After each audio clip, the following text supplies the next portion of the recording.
그만을 섬기라. 그리하면 너희 블레셋 사람의 손에서 건져내시리라. 이에 이스라엘 자손이 바알들과 아스타롯을 제거하고 여호와만을 섬기니라. 아멘.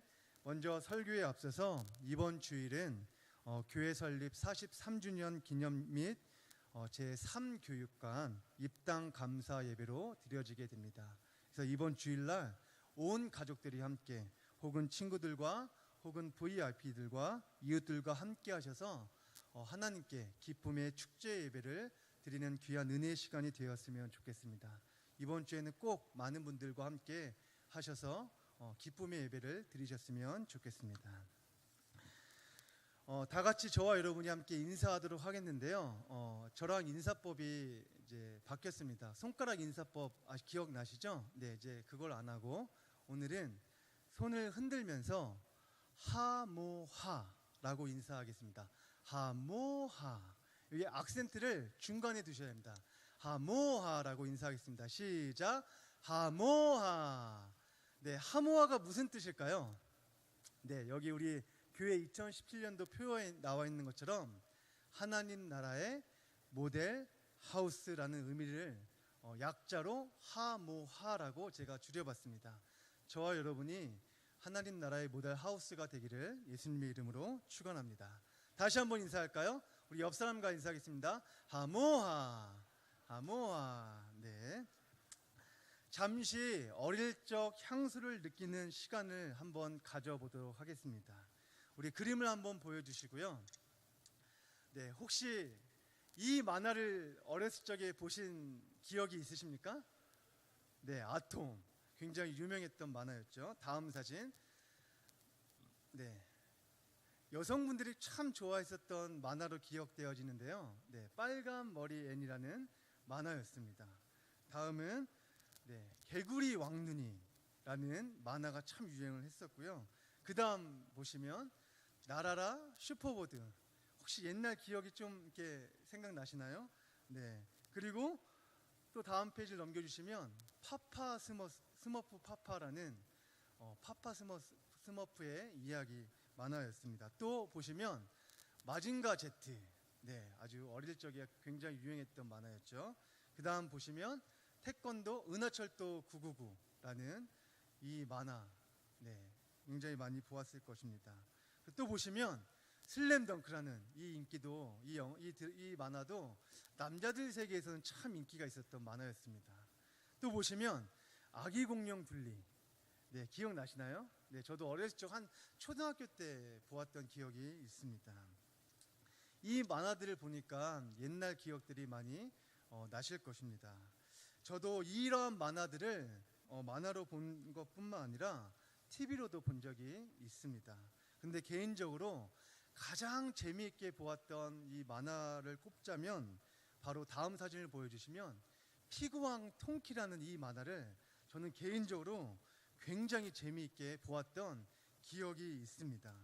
당시에는 이 피구왕 통키가 굉장히 유행을 많이 했었습니다.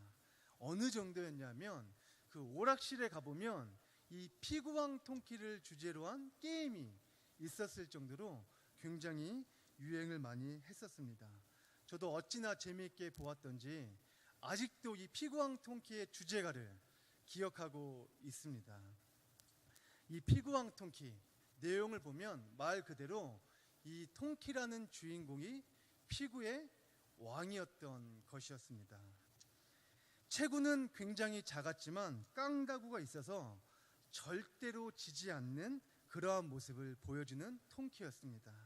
그래서 어떠한 피구 경기에서라도 이 통키만 있으면 그 팀은 무조건 이기는 승리가 장담되어 있는 그러한 이 통키였습니다.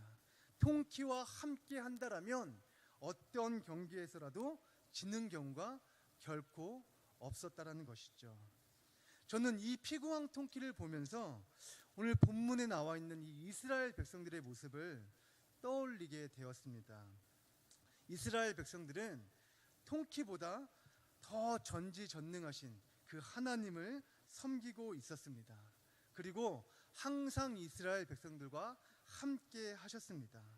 그렇기 때문에 항상 함께 하시는 하나님이 이스라엘 백성들과 함께 하셨기 때문에 무엇이든지 다 할 수 있었고 언제나 어떠한 전쟁에서도 승리할 수 있다라는 자신감과 확신이 있었다라는 것이죠.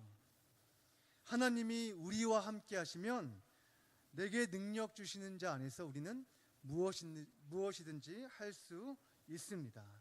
하나님이 나와 함께 하시면 우리는 언제나 승리할 수가 있습니다. 그런데 어찌된 일인지 하나님이 이스라엘 백성들과 함께 하심에도 불구하고 항상 전쟁에서 패배를 맛보게 되었습니다. 늘 실패를 하고 승리하지 못하게 되었습니다. 하나님이 함께 하심에도 불구하고 왜 실패하고 승리하지 못하는 삶을 사는 이유가 도대체 무엇일까? 그 이유를 오늘 본문 말씀을 통해 우리가 살펴보고자 합니다.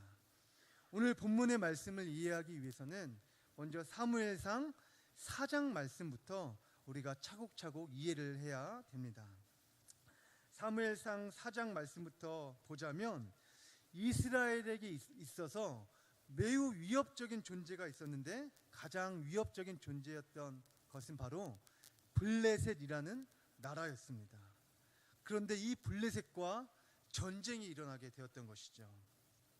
이스라엘 백성들은 하나님이 나와 함께 하시기 때문에 이 블레셋과의 전쟁은 당연히 승리할 수 있어라는 이러한 승리감에 차 있었습니다.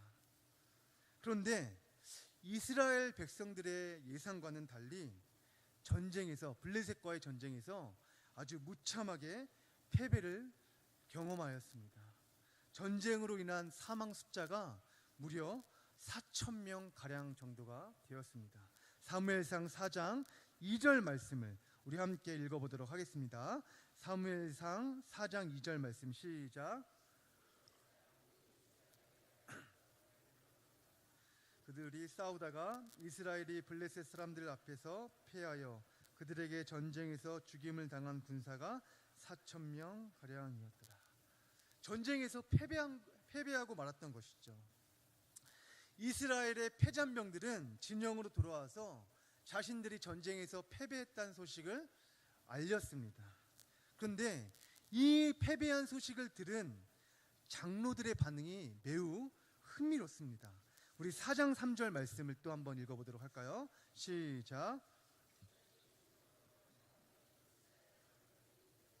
여호와께서 어찌하여 우리에게 오늘 블레셋 사람들 앞에 패하게 하셨는고 여호와의 언약궤를 실로에서 우리에게로 가져다가 우리 중에 있게 하여 그것으로 우리를 우리의 원수의 손에서 구원하게 하자 하니. 지금 이 전쟁에 패배한 책임을 장로들은 모든 책임이 하나님께 있다라고 지금 이야기를 하고 있는 것입니다. 그런데 한술 더 떠서 언약궤가 우리에게 없었기 때문에 이 전쟁에서 우리가 패배했다라고 지금 장로들이 이야기를 하고 있는 것이죠. 언약궤 무엇입니까?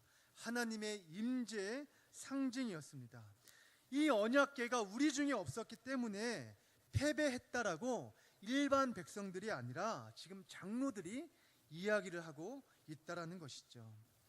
이스라엘 백성들은, 장로들은 이 언약궤를 통해서 큰 기적과 능력을 직접 경험하고도 목도하였습니다. 예를 들면 요단강을 건널 때에도 언약궤를 앞세워서 건널 수가 있었습니다. 그리고 여리고성을 정복할 때에도 이 언약궤를 앞세워서 성 주위를 돌았고, 그리고 하나님의 기적적인 은혜로 이 여리고성이 무너지는 경험을 직접 목도하게 되었습니다. 이러한 경험을 가지고 있었기 때문에 장로들은 이 언약궤가 우리와 함께하지 않았기 때문에, 우리에게 이 언약궤가 없었기 때문에 지금 블레셋과의 전쟁에서 패배했다라고 고백을 하는 것이죠. 어떻게 보면 이 장로들의 믿음이 참 대단해 보입니다. 그런데 그들의 내면 깊은 곳을 들여다보면 이 언약궤는 자기들이 원하는 목적에 이용하려는 아주 교만한 태도의 마음이 이 장로들 마음 가운데 있었다라는 것이죠. 즉, 이 언약궤를 마치 애군을 떼는 부적으로 지금 생각을 하고 있다라는 것입니다. 하나님의 능력은 언약궤에 있지 않습니다. 하나님 자체가 능력이십니다. 그런데 그들은 언약궤가 큰 능력을 발휘하는 양 착각하여서 언약궤가 없었기 때문에 실패하였고, 이 언약궤가 지금 실로에 있었기 때문에 이것을 가져온다라면 우리는 다시 한번 전쟁에서 승리할 수 있을 것이다 라고 지금 장로들이 그렇게 고백을 하고 있었다는 것이죠. 저는 이 모습을 보면서 이 모습이 우리들의 모습이 아닌지 한번 되돌아보았으면 좋겠습니다. 우리도 신앙생활 하는 가운데 이 장로들처럼 생각한 적이 있지는 않으십니까? 오로지 나의 이익을 위해서, 나의 유익을 위해서, 나의 이득을 위해서, 오직 나만을 위해서 하나님을 이용한 적이 있지는 않으십니까? 내가 필요할 때만, 내가 위급할 때만, 내가 큰 아픔에 처해 있을 때만 하나님을 찾지는 않고 계시지 않습니까? 그러면 우리는 정말 신앙생활을 잘못하고 있습니다. 회개하셔야 됩니다. 하나님은 우리가 언제나 슬플 때나 힘들 때나 기쁠 때나 언제나 매일매일 찾고 매일매일 교제하기를 원하신다라는 것이죠. 내가 필요할 때만 하나님을 찾는 것이 아니라 언제나 우리가 하나님을 찾고 간구하기를 원하신다라는 사실입니다. 일평생 우리가 하나님을 찾고 동행하는 삶이 되시기를 예수님의 이름으로 축복합니다. 결국 이스라엘 백성들은 전쟁에서 이 한 번의 패배를 경험한 이후에 다시 이 전쟁에서 승리를 위해서 실로에 있었던 이 언약궤를 가지고 오게 되었습니다. 그리고 이제는 이 언약궤가 우리와 함께 있으니, 우리 곁에 있으니 이제는 전쟁에서 반드시 확실하게 승리할 것이라는 기대와 확신에 차 있었습니다. 그리고 이 언약궤를 보는 즉시 이스라엘 백성들은 사기가 충만해졌습니다. 언약궤가 이스라엘의 진영에 들어오고 나서 블레셋과의 두 번째 전쟁을 하게 되었습니다. 그런데 전쟁의 결과도 이스라엘 백성들과는 예상과는 빗나가게 아주 무참하게 또 한 번의 패배를 맛보게 되었습니다. 첫 번째 전쟁에서 무려 4,000명의 사망자가 생겼다라면 이 두 번째 블레셋과의 전쟁에서는 무려 7.5배 정도의 숫자였던 3만 명의 사람들이 죽게 되었습니다. 뿐만 아니라 하나님의 임재의 상징인 이 언약궤도 빼앗기게 되는 아주 불미스러운 일이 발생하게 되었습니다. 사무엘상 4장 10절과 11절 말씀을 함께 또 읽어보도록 하겠습니다. 사무엘상 4장 10절 11절 시작. 패하여 각기 장막으로 도망하였고 심히 커서 이스라엘 보병에 엎드러진 자가 3만 명이었으며 하나님의 궤는 빼앗겼고 엘리의 두 아들 홈니와 비느하스는 죽임을 당하였더라. 전쟁에서 두 번째 하나님이 함께 하시고 언약궤도 우리 곁에 있었는데 두 번째 패배를 맛보게 되었습니다. 그런데 더 충격적인 사실은 하나님의 영광이 이스라엘에서 떠나는 무시무시한 결과를 가져오게 되었다는 것이죠. 왜 하나님께서는 하나님이 선택하신 이스라엘 백성들, 하나님이 함께 하시는 이스라엘 백성들에게 두 번씩이나 전쟁에서 패배를 경험하게 하시고 하나님의 임재의 상징인 언약궤까지 빼앗기게 하신 이유가 무엇이었을까? 그 이유는 바로 이스라엘 백성들을 징계하시기 위함이었습니다. 그러면 무엇을 징계하시기 위함이었을까? 이에 대해서 오늘 사무엘 선지자가 언급하고 있습니다. 사무엘상 7장 3절 말씀, 오늘 읽었던 본문 말씀인데요. 사무엘상 7장 3절 말씀을 다시 한번 읽어보겠습니다. 시작.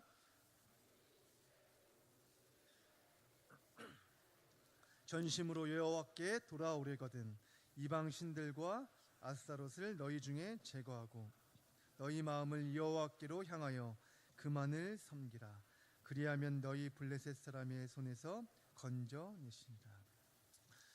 두 번의 전쟁에서 패배를 경험하게 하시고 그리고 언약궤까지 빼앗기게 하신 이유는 오늘 7장 3절에 나와 있는 말씀을 요약해 보자면, 첫 번째, 그들이 전심으로 하나님만을 섬기지 않았다는 이유입니다.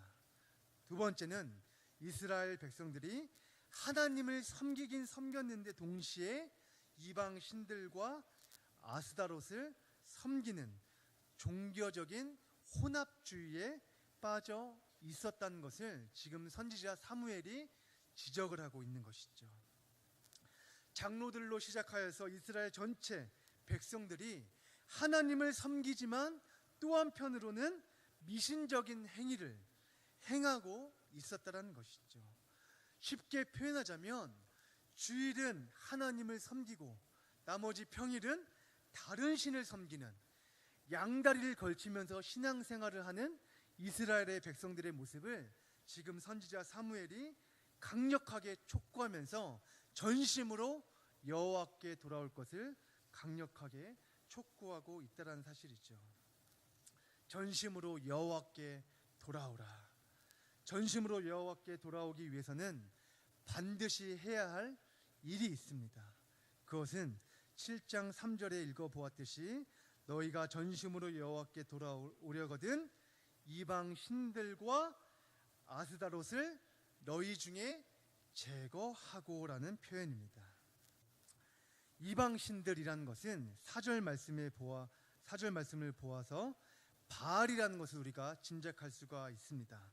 이 바알은 남신들 중에 대표적인 신이었습니다.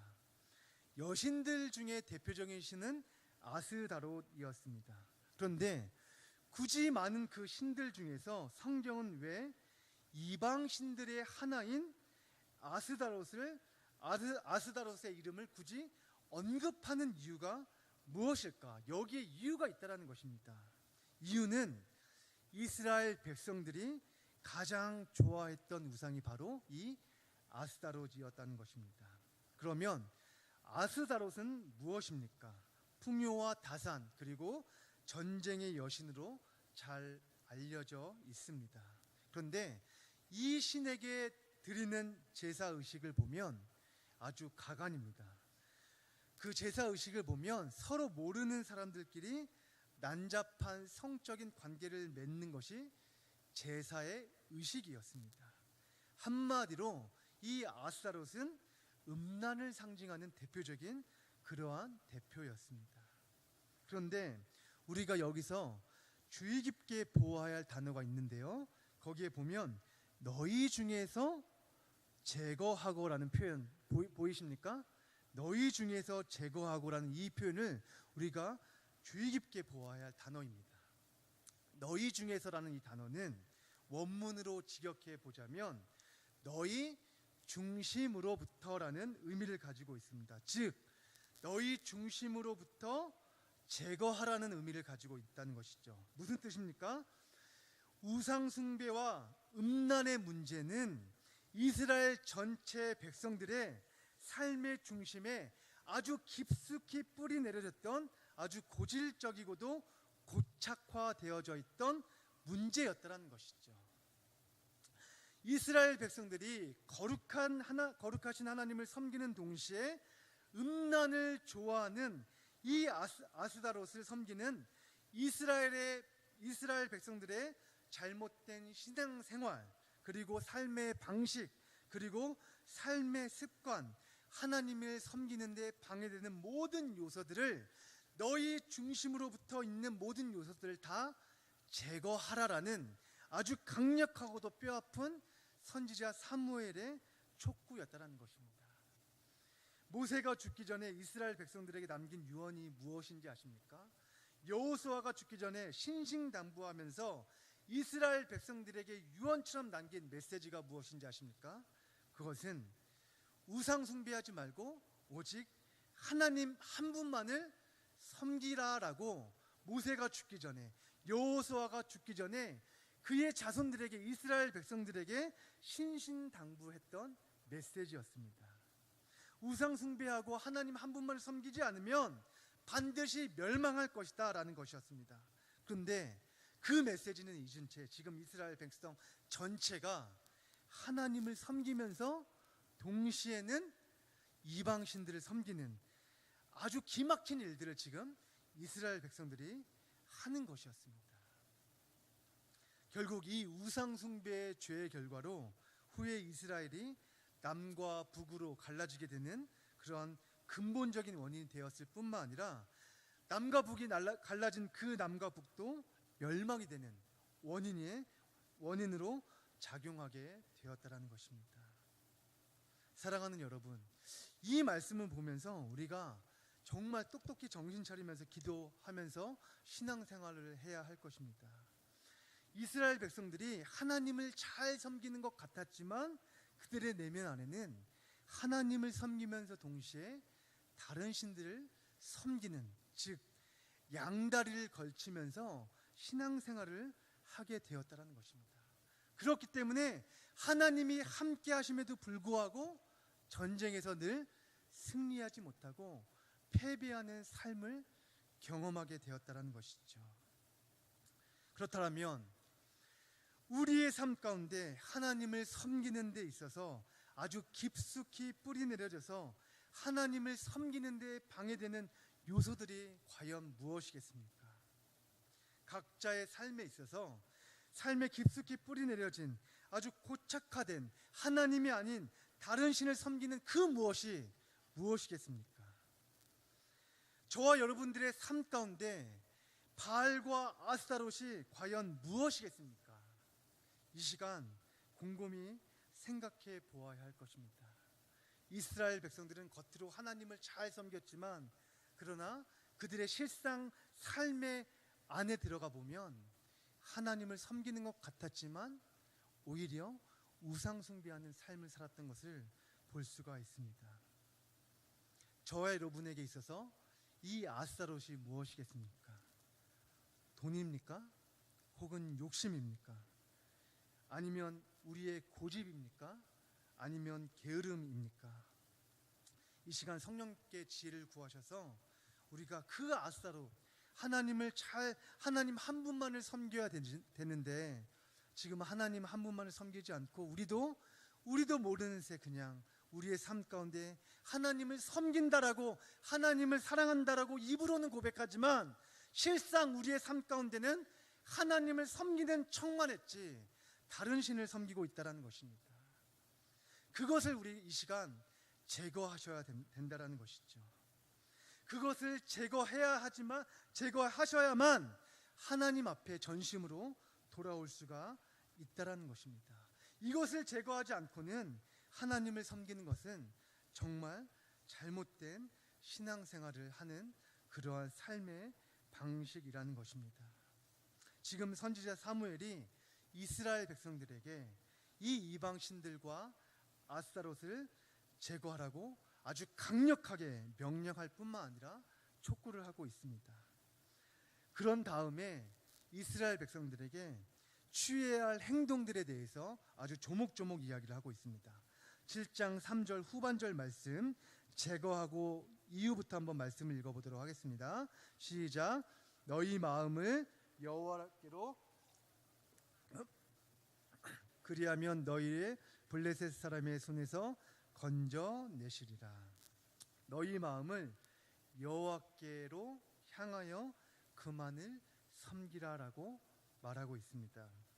여기서 표현된 여호와께로 향하여라는 이 표현은 번역하면 고정시키다라는 의미를 포함하고 있습니다. 즉 하나님을 섬기는 마음과 생각을 하나님께만 고정시켜라라는 표현인 것입니다.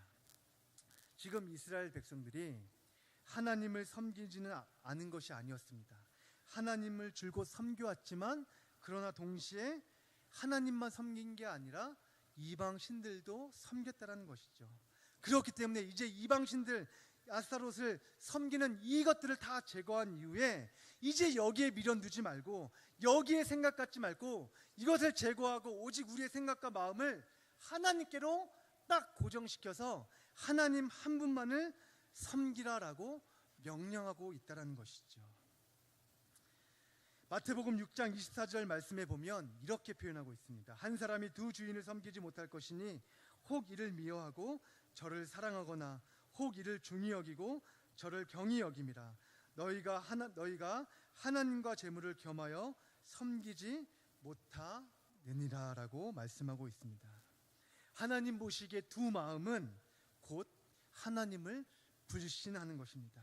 지금 이스라엘 백성들은 하나님을 불신하고 있었습니다.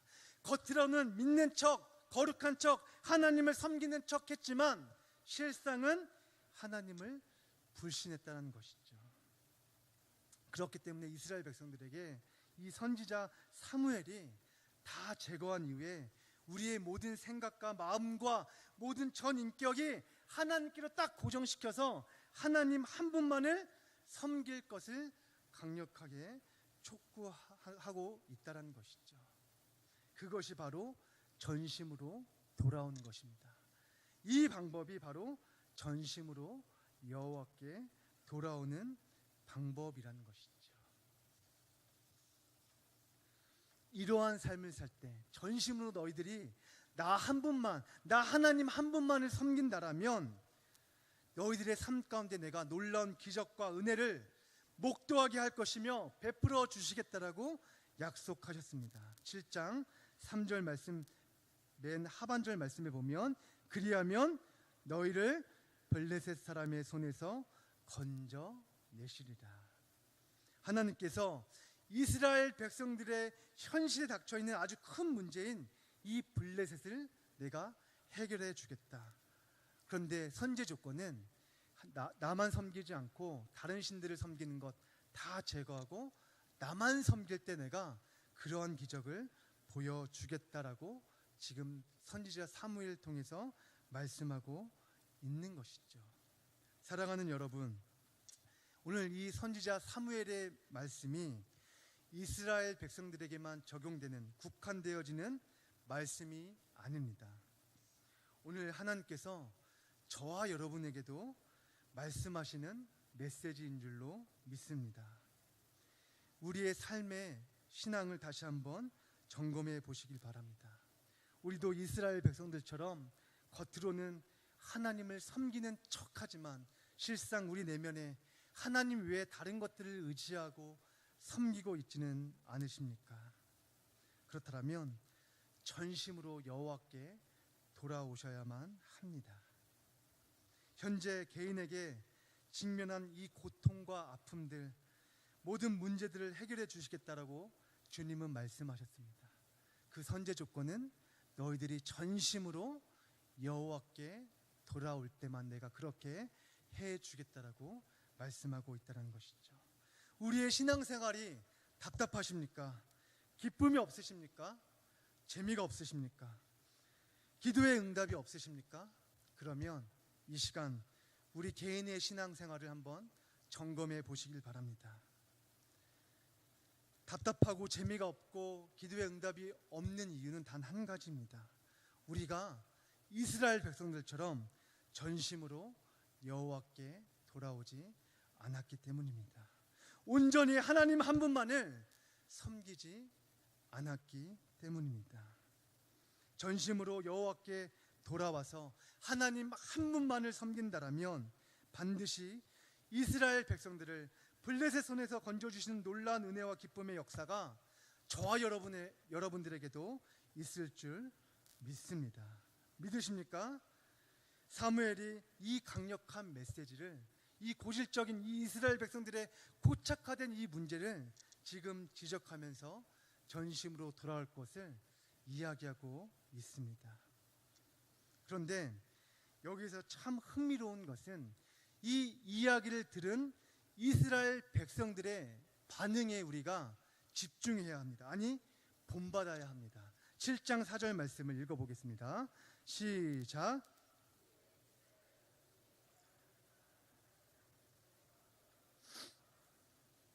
여기 표현해 보면 이해라는 표현이 있습니다. 이해라는 표현된 이 단어는 곧이라는 단어입니다. 즉 사무엘의 강력한 촉구의 메시지 7장 3절로부터 선포되어진 이 말을 듣자마자 이스라엘 백성들은 곧바로 이방신들과 아스타롯을 자기의 삶 속에서 제거하기 시작하였다는 것이죠. 그리고 하나님 한 분만을 섬기게 되었다는 것입니다. 사무엘의 이야기를 듣고 이스라엘 백성들은 그래, 그렇게 해야지 마음만 먹고 다짐만 한 것이 아니라 즉각적으로 행동으로 옮겼다는 것이죠. 이것이 바로 진정한 순종의 모습이라는 것입니다. 순종은 우리가 생각도 해보고 재보기도 하고 계산도 해보고 난 다음에 타산이 맞으면 그때 순종하는 것이 결코 아닙니다. 하루 이틀 시간을 미루어서 순종하는 것이 아닙니다. 하나님이 말씀하시면 오늘 이스라엘 백성들의 모습처럼 즉각적으로 순종하셔야 된다는 것이죠. 이것이 우리가 본받아야 할 이스라엘의 백성들의 모습이라는 것입니다. 이에 이스라엘 자손이 바알들과 아스타롯을 제거하고 여호와만 섬기니라. 이스라엘 백성들은 즉각적으로 회개하였고 그리고 미스바에 모여서 대대적으로 성회를 갖고 철저하게 하나님 앞에서 자신의 고질적인 그 고착화된 그 문제들을 낱낱이 내어놓고 간구하며 회개하였습니다. 그런데 신기하게도 이때 블레셋 사람들이 다시 한번 쳐들어오게 되었던 것이죠.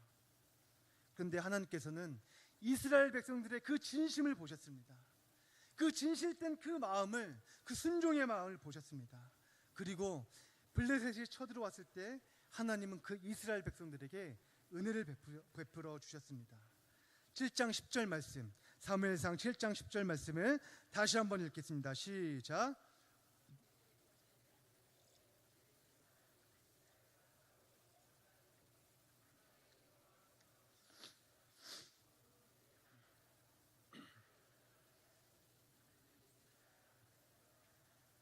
배언지라. 아멘. 바로 하나님께서 하나님만 하실 수 있는 초자연적인 능력으로 우레를 통하여서 블레셋을 물리쳐 주셨다는 것이죠. 7장 3절 말씀에 보면 전심으로 여호와께 돌아오면 너희를 블레셋 사람의 손에서 건져내리라. 이 약속의 말씀이 지금 실현되어지고 있다는 사실입니다. 그리고 이스라엘 백성들은 하나님께서 여기까지 우리를 도우셨다는 고백으로 에벤에셀이라고 고백을 하였던 것을 볼 수가 있습니다. 말씀을 정리하겠습니다. 이스라엘 백성들은 겉으로는 하나님을 잘 섬기는 것 같았지만 실상 그들의 삶의 내면에 들어가 보면 그들은 하나님 외에 다른 신들을 섬겨 살았습니다. 이러한 신앙 때문에 하나님의 큰 은혜와 축복을 누리지 못하게 되었던 것이었습니다. 사무엘 선지자가 이것을 지적하면서 전심으로 여호와께 돌아오라 강력하게 촉구했을 때 이스라엘 백성들은 즉각적으로 순종하였습니다. 그 순종으로 말미암아 하나님은 그들에게 은혜와 기쁨과 축복을 보여 주셨던 것을 꼭 기억하시길 바랍니다. 저와 여러분들도 다시 한번 점검해 보시길 바랍니다.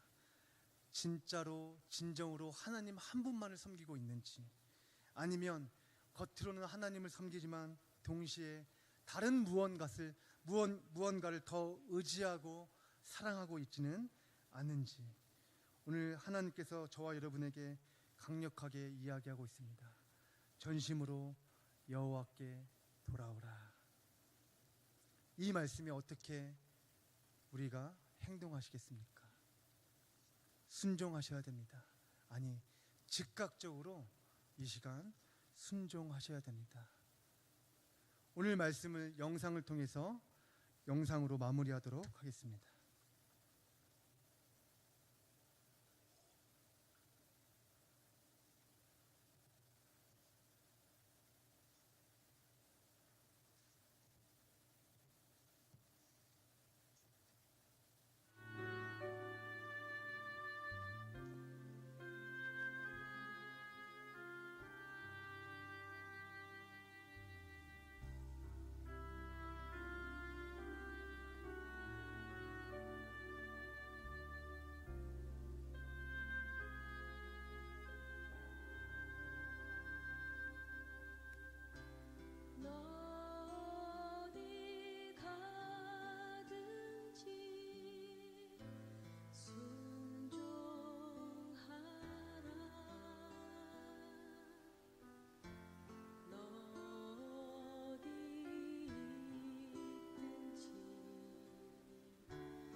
순종의 길은 쉽지 않습니다. 순종의 길은 참 어렵습니다. 그런데 하나님이 순종한다라면 내게 능력을 보여주시겠다라고 말씀하셨습니다. 오늘 이 시간 하나님이 저와 여러분들에게 말씀하고 있습니다. 전심으로 나에게 돌아오라. 우리 오늘 말씀을 기억하면서 우리 함께 이 찬양 불렀으면 좋겠습니다. 너 어디 가든지 순종하라.